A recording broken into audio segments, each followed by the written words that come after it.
От основного водопада можно пройти к второстепенному, менее впечатляющему.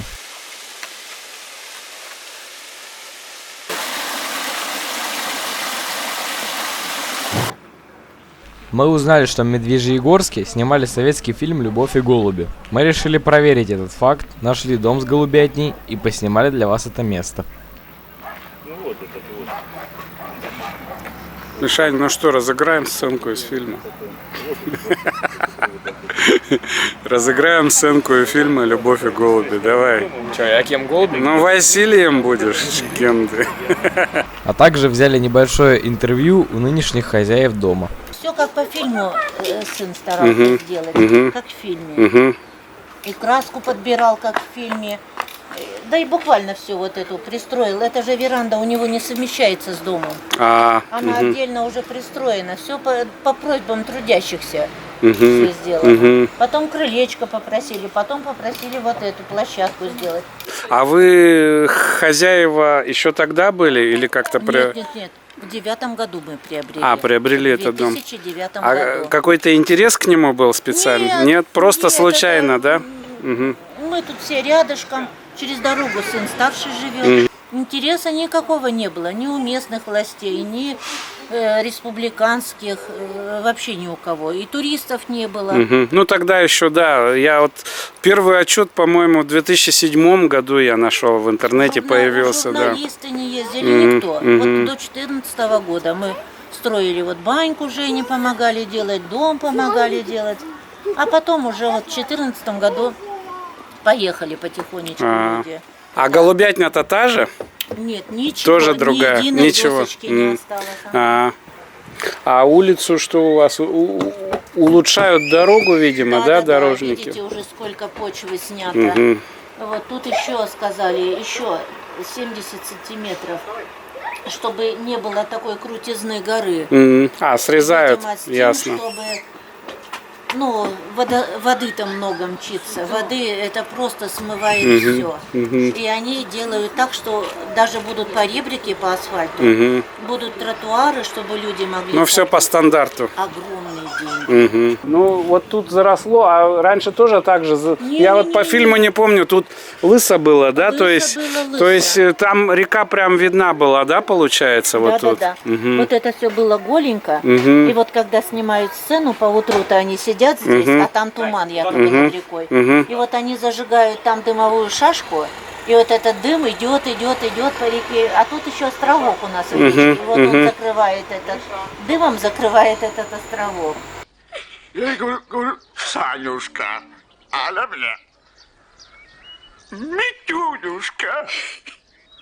А голос какой? Скажи, Надь, как запоет. Ой, дали, веселье миг, и миг разлуки готов делить с тобой всегда.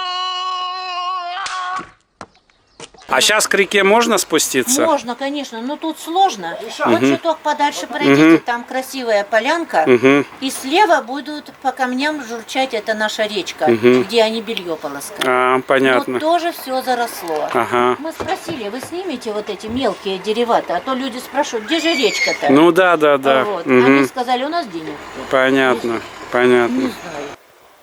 На этой полянке мы решили переночевать, а пока есть время, съездить еще к одной достопримечательности города Медвежьегорска.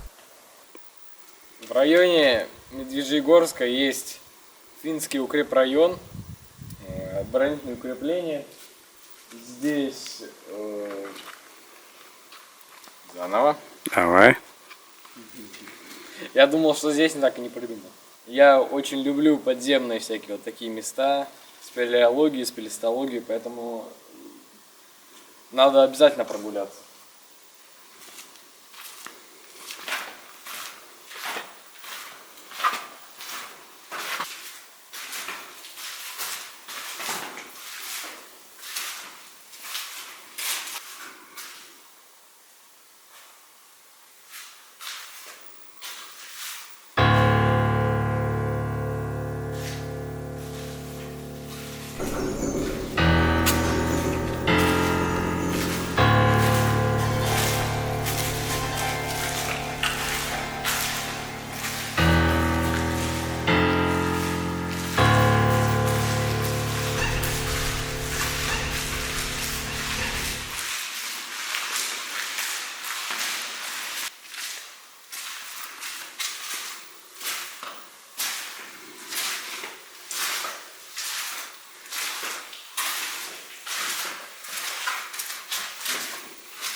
Это тоннельная казарма комплекса оборонительных сооружений финской армии, построенных во время оккупации города в 1941-1944 годах. Укрепрайон сделан на вершине Медвежьей горы, которая и дала название городу. На ней, а вернее в ней, мы сейчас и находимся. Вот мой партнер, его не видно сейчас, секунду. Вот. Вот по этим кольцам я залез наверх этого большого зала.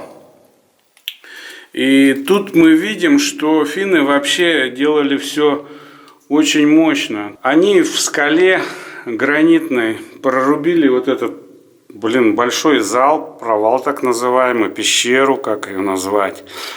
Но потом не только это сделали, а сверху видно полукругом идет такая платформа над большим залом.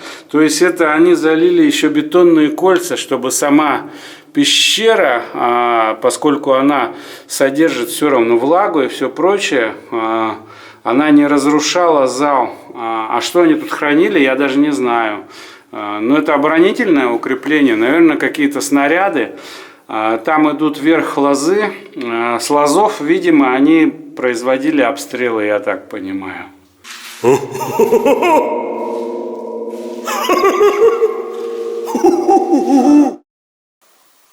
увидели тропу наверх и решили посмотреть, что там.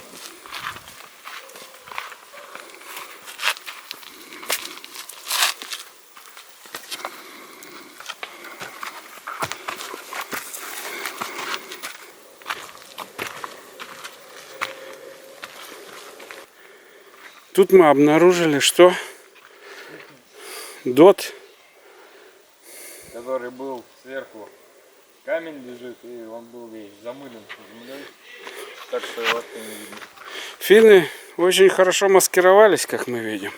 Мощная маскировка. Камушек, а на самом деле тут был не камушек, да? Ну идем дальше, посмотрим, что там дальше.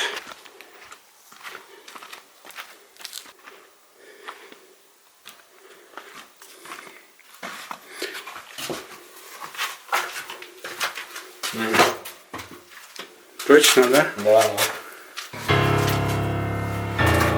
Вот мы и нашли то место, где мы были внизу.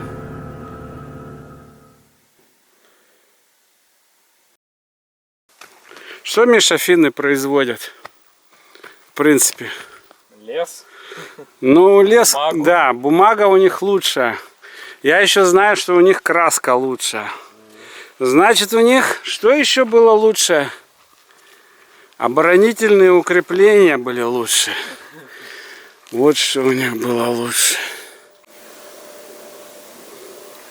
Тут идет вокруг оборонительной линии рвы повсюду. Ну-ка, остались еще с финской. Не знаю, как видно, тут в листве очень сложно разглядеть. Вот он, ров идет. Он замаскирован тоже, зарос так сильно. Так что финны не только краску делают, ребята. Веников не вяжут. Преградой для советских войск Масельская линия обороны в итоге не стала. 23 июня 1944 года Красная Армия с боями вошла в Медвежьегорск, продолжив затем наступление на запад. Полазив по оборонительным сооружениям и устав, мы решили вернуться на полюбившуюся ранее нам полянку.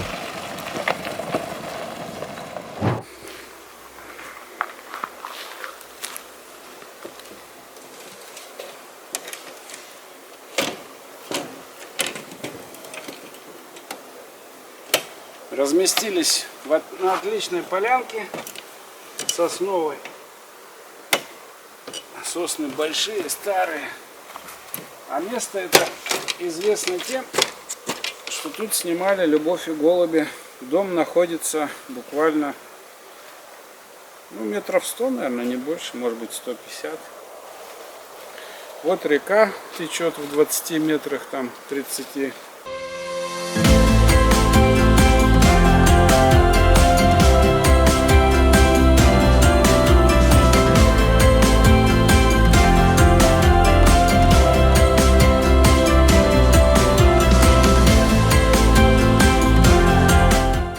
Ваня, ты не знаешь, для кого третий стул и третья кружка?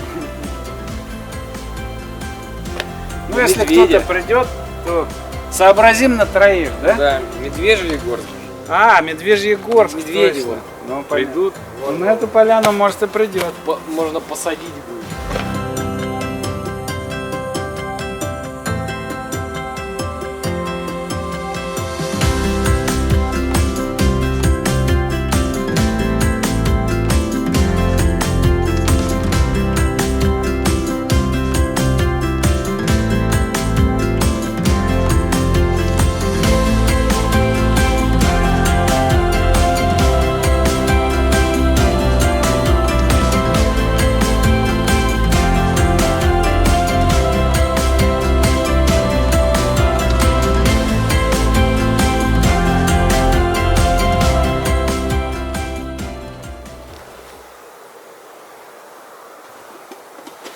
Сегодня у нас опять лафа.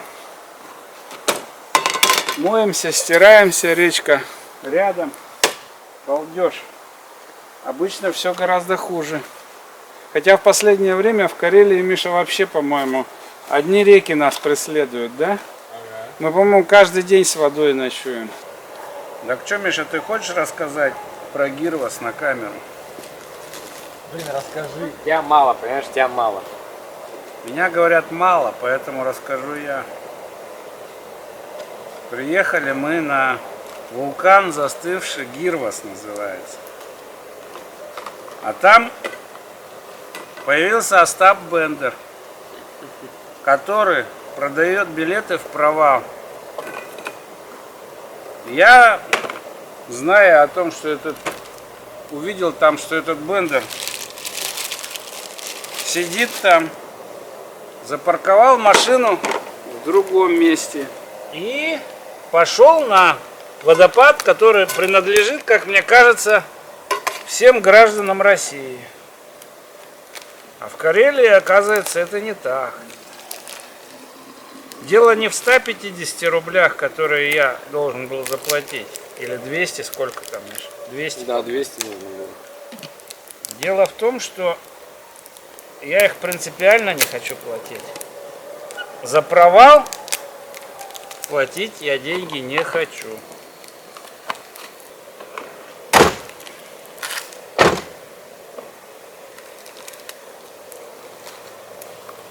Карелия опять любит туриста с деньгами. Даже природного туриста. Наверное, скоро белые столбы будут платные. Мосты. Белые мосты. Водопад будет платный. Сегодня нам понравилась бесплатная оборона финнов. Ничего не надо платить, заходи, интересный объект, везде лазь, смотри. В чем смысл платить за природные достопримечательности, которые должны быть в нашей собственности общей? Что ты там по маршруту что-то хотел? Ага. Завтра 110 едем до Лукойла. Вот здесь где-то. Сидежа? Да. Потом водопадик. Дальше вот до сюда. Вот здесь петроглифы. Подожди, а что это петроглиф-то? Беломорск. Да. Золотец какой-то. А туда Крюкарь большой, да, идет? Ну, Что-то с основной трассы. Придется, да, вот так делать. Стоит ли вопрос насчет... Но мы больше петроглифов нигде не посмотрим. Ну, понятно. А что ты в Кейм там куда-то? Вот, да, вот здесь можно заночевать. То есть, Не, мы завтра туда не... Ну, хотим. смотри, 100, 100, 100. Ну если так, это как бы надо пораньше встать, Миша, тогда. Если хочешь, я тебя разбужу пораньше. Вот наша машина, встали лагерем тут. Прекрасная полянка. Странно. Тут столик поставили, все абсолютно идиллия, красиво. Миш, что тут мы обнаружили интересного? Какие-то странные выпуклости из земли, обкопанные. Обкопанные выпуклости.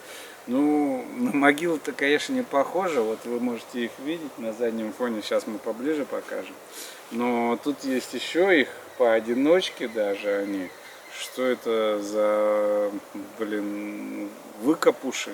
Непонятно. Сейчас покажем поближе. Вот показываем поближе эту картину. Не знаю, кто-нибудь, может, из вас знает ответ, что это. И, Миш, что ты тут, какую улику обнаружил? Принеси, покажи. Ну, тут Сейчас он ее уже убрал, спрятал. По-моему, он ее ликвидировал в мусор, но сейчас мы ее найдем и достанем, демонстрирую, что это. ну, красно-белая лента. То есть это Огораживающая. место было огорожено для чего-то. Может быть, тут, не знаю, археологи что-то копали. Но есть у кого-то идеи? Я вот поближе покажу.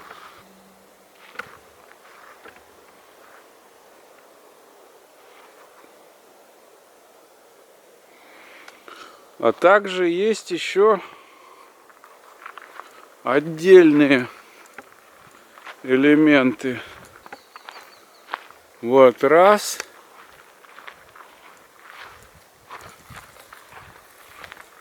И вот два. 9 августа. Тут уже вот сидим в двух свитерках вечером. Пища остывает моментом, что говорит о том, что мы на севере.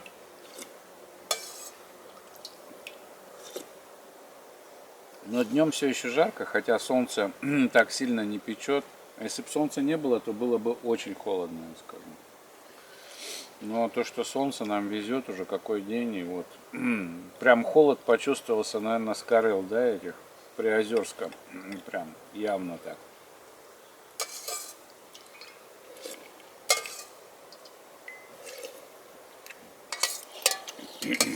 А по ночам совсем-совсем свежо. У нас в машине-то тепло. Ну.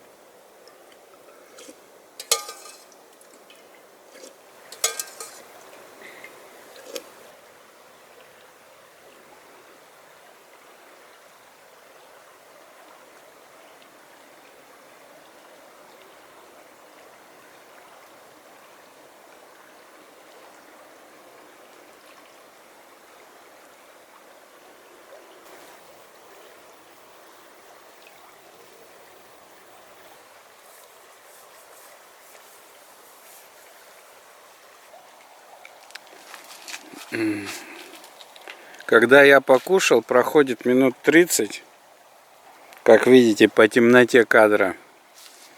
И младший Михаил выходит тоже на посудомойку. Он любит, видимо, это делать ночью, когда выходят медведи в Медвежьегорске.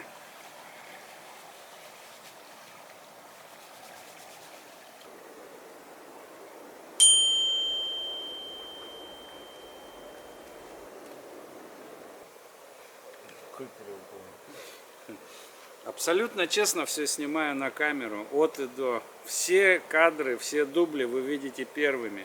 Нет никаких дублей номер 2, 3. Только первые дубли, только для вас. Правда?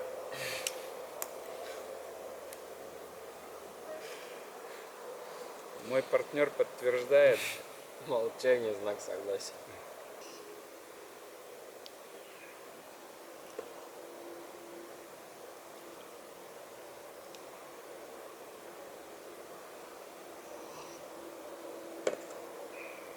Вот и утро, и по случаю запуска дрона предлагаю сравнить, как изменилась местность съемок фильма с 1984 по 2022 год.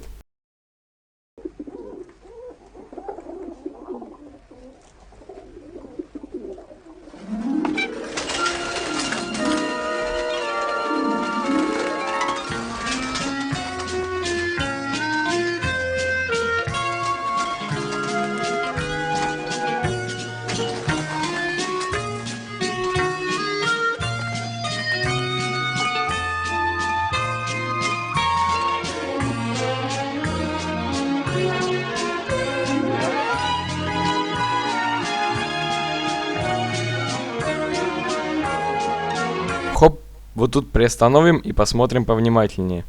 Это наша полянка, на которой мы кушали и ночевали.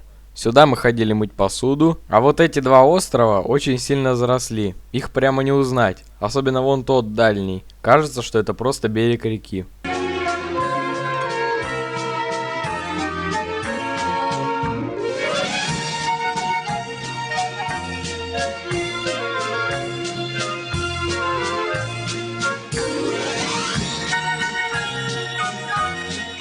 Вот отсюда тоже видно эти острова. Напоминаю, они сейчас вот такие. И начало окраины Медвежьегорска, которые сейчас вот такие.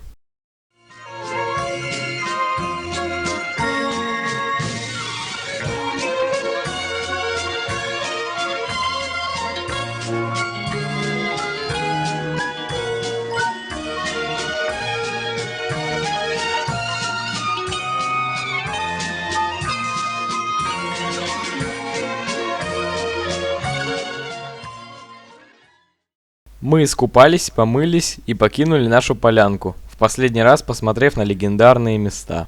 Молодой человек хочет рассказать по легенде одной. Ну, в общем, здесь, вот в этом месте, там, речка, и здесь в фильме стирали белье. Где-то вот там, на тех камнях это происходило. Ну, он, конечно, спускаться не хочет, но мы спустимся и посмотрим.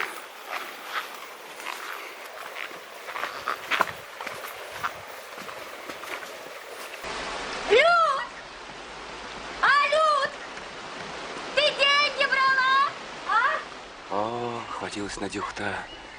А денежки-то бабай унес. Где мы стоим? Ну, «Любовь и голуби». Фильм Меньшова «Любовь и голуби». Кто смотрел, выглядит теперь вот так. Дом перестроен, но веранды сделали в том же стиле. Построили голубятню. И вот этим ходом пользовались дядя Митя. Кто там? Все остальные герои фильма. Да, Баба Шура. Баба Шура, обычно и дядя Митя посюда бегали. Обычно дядя Митя тут бегал. Беги, дядь Мить.